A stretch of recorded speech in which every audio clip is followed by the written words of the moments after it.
الناس اللي بتزعل لما المصريين بيقولوا ان الحضارة المصرية عمرها 7000 سنة، وان الحضارة المصرية جت الاول ثم جاءت بقية الحضارات، احب اقول لكم ما تزعلوش، وان الحضارة المصرية طلع مش عمرها 7000 سنة ولا حاجة، ده طلع عمرها 700 ألف سنة يا سادة. اه والله العظيم انت سمعت صح، 700 ألف سنة.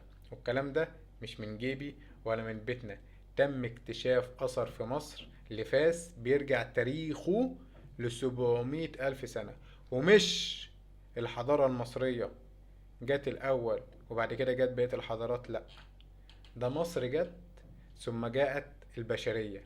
والأثر ده هيتم عرضه في المتحف المصري الكبير يوم الافتتاح، أكبر متحف في مصر والشرق الأوسط وأفريقيا والعالم كله. اه والله أكبر متحف في العالم عندنا في مصر. وأنا عايز أقول لكم على حاجة، أنا كل يوم بزداد شرف اللي أنا من أحفاد الفراعنة.